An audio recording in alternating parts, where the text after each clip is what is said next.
ದಕ್ಷಾಯನ.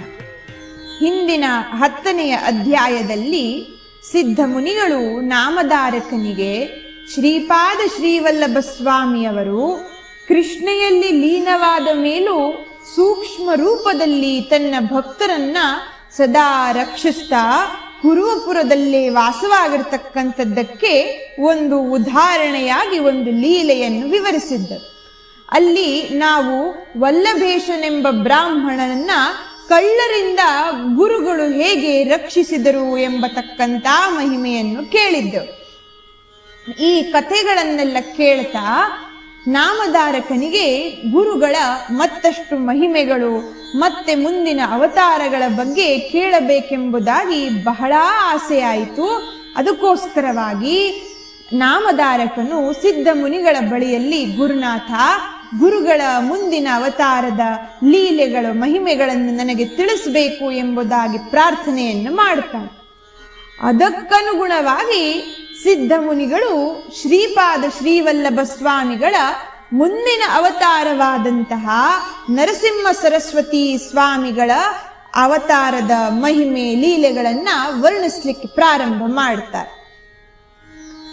ನಾಮಧಾರಕನಿಗೆ ಹಿಂದಿನ ಒಂದು ಅಧ್ಯಾಯದಲ್ಲಿ ಸಿದ್ಧ ಮುನಿಗಳು ಅಂಬಿಕೆ ಎಂಬತಕ್ಕಂಥ ಬ್ರಾಹ್ಮಣ ಸ್ತ್ರೀ ಮಕ್ಕಳು ಹುಟ್ಟಲು ಬಹಳ ಕಷ್ಟವಾಗಿ ಕೊನೆಗೊಂದು ಮಗು ಹುಟ್ಟಿತು.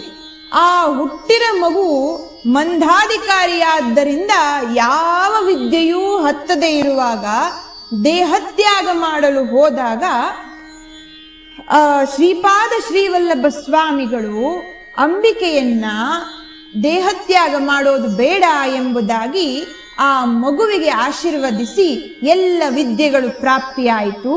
ಕಡೆಗೆ ಅಂಬಿಕೆ ಒಂದು ಪ್ರಾರ್ಥನೆಯನ್ನು ಮಾಡುತ್ತಾಳೆ, ಗುರುನಾಥ, ನನಗೆ ನಿಮ್ಮಂತಹ ಈ ಜಗತ್ತನ್ನು ಉದ್ಧಾರ ಮಾಡುವಂತಹ ಒಂದು ಮಗು ನನ್ನಲ್ಲಿ ಜನಿಸಬೇಕು ಎಂಬುದಾಗಿ ಹೇಳಿದಾಗ ಶ್ರೀಪಾದ ಶ್ರೀವಲ್ಲಭ ಸ್ವಾಮಿಗಳು ಕರುಣೆ ಬಂದು ಅಂಬಿಕೆಗೆ ಶಂಕರನ ತ್ರಯೋದಶಿಯ ಪ್ರದೋಷ ಪೂಜೆಯನ್ನ ಜೀವನ ಪರ್ಯಂತವಾಗಿ ಮರಣದ ಬರುವವರೆಗೂ ಪೂಜೆಯನ್ನು ಮಾಡು ಎಂಬುದಾಗಿ ಒಂದು ವಿಷಯವನ್ನು ತಿಳಿಸಿದ್ದರು. ಅದೇ ಪ್ರಕಾರವಾಗಿ ಆ ಮಾತೆ ಮರಣ ಹೊಂದುವವರೆಗೂ ಶಂಕರನ ತ್ರಯೋದಶಿಯ ಪೂಜೆಯನ್ನು ಮಾಡುತ್ತಾ ತನ್ನ ದೇಹತ್ಯಾಗವನ್ನು ಮಾಡುತ್ತಾಳೆ. ಆ ದೇಹತ್ಯಾಗ ಮಾಡಿದಂತಹ ಮಾತೆ ಮುಂದಿನ ಜನ್ಮದಲ್ಲಿ ಭಗವಂತನನ್ನೇ ತನ್ನ ಪುತ್ರನಾಗಿ ಪಡಿಬೇಕು ಎಂಬುದಾಗಿ ಉತ್ತರ ದಿಕ್ಕಿನಲ್ಲಿ ಕರಂಜ ಎಂಬತಕ್ಕಂತಹ ಒಂದು ಊರಿನಲ್ಲಿ ಒಂದು ಶಂಕರನ ಪೂಜೆ ಮಾಡುವಂತಹ ಬ್ರಾಹ್ಮಣರ ಕುಟುಂಬದಲ್ಲಿ ಜನಿಸ್ತಾಳೆ. ಅವಳ ಕುಟುಂಬ ವಾಜಸನೇಯ ಎಂಬತಕ್ಕಂಥ ಶಾಖೆಯಲ್ಲಿ ಸಂಬಂಧಪಟ್ಟಂತಹ ಒಬ್ಬ ಬ್ರಾಹ್ಮಣ ಮನೆಯಲ್ಲಿ ಜನಿಸ್ತಾಳೆ. ತಂದೆ ತಾಯಿಗಳು ಆ ಮಗುವಿಗೆ ಬಹಳ ಪ್ರೀತಿಯಿಂದ ಉತ್ತಮ ಸಂಸ್ಕಾರಗಳನ್ನು ನೀಡಿ ಬೆಳೆಸ್ತಾರೆ. ಹಿಂದಿನ ಸಂಸ್ಕಾರದ ಆ ಜನ್ಮ ಸಂಸ್ಕಾರದ ಫಲವಾಗಿ ಆ ಅಂಬಿಕೆ ಮಾತೆಯು ಈ ಜನ್ಮದಲ್ಲೂ ಭಗವಂತನ ಶಂಕರನ ಪೂಜೆಯನ್ನು ಮಾಡ್ತಾ ತನ್ನ ಜೀವನವನ್ನು ಕಳೀತಿದ್ಲು. ಈ ಜೀವನವನ್ನು ಕಳೆಯುವಾಗ ಈ ಮಾತೆಗೆ ಅಂಬಾ ಭವಾನಿ ಎಂಬುದಾಗಿ ಮನೆಯವರೆಲ್ಲ ಕರೀತಿದ್ರು. ಮುಂದೆ ಆ ಮಾತೆಗೆ 16 ವರ್ಷಗಳು ಪ್ರಾಪ್ತಿಯಾದ ಕ್ಷಣ ತಂದೆ ತಾಯಿಗಳು ಆ ಊರಿನಲ್ಲಿ ಶಂಕರನ ಪೂಜೆಯನ್ನು ಮಾಡುವಂತಹ ಮಾಧವ ಎಂಬತಕ್ಕಂತಹ ಬ್ರಾಹ್ಮಣನ ಜೊತೆಯಲ್ಲಿ ವಿವಾಹವನ್ನು ಮಾಡಿಕೊಡ್ತಾರೆ. ತಂದೆ ತಾಯಿಗಳ ಮನೆಯಲ್ಲೂ ಶಂಕರನ ಪೂಜೆ ಎಲ್ಲವೂ ಇದ್ದಿದ್ದರಿಂದ ಅಲ್ಲಿಯೂ ತನ್ನ ಜೀವನವನ್ನ ಶಿವನ ಪೂಜೆಯಲ್ಲಿ ಕಳೀತಾಳೆ.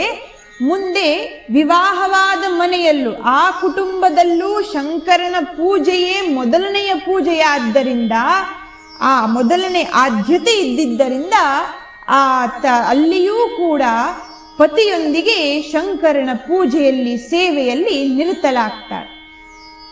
ಆ ಹಿಂದಿನ ಜನ್ಮದ ಸಂಸ್ಕಾರಕ್ಕೆ ಅನುಗುಣವಾಗಿ ಈ ಜನ್ಮದಲ್ಲೂ ಶಂಕರನ ತ್ರಯೋದಶಿಯ ಪೂಜೆಯನ್ನ ಪ್ರತಿ ತಿಂಗಳಲ್ಲಿ ಮಾಡ್ತಾ ಬರ್ತಾ ಇದ್ಲು. ಎಷ್ಟು ಸಮಯವಾದರೂ ಮಕ್ಕಳಾಗಿರಲಿಲ್ಲ. ಕೊನೆಗೆ ಈ ತ್ರಯೋದಶಿಯ ಪೂಜೆಯನ್ನು ಮಾಡ್ತಾ ಮಾಡ್ತಾ 16 ವರ್ಷಗಳು ಕಳೆದ ಮೇಲೆ ಒಂದು ಗಂಡು ಮಗುವಿಗೆ ಜನ್ಮವನ್ನು ನೀಡುತ್ತಾರೆ.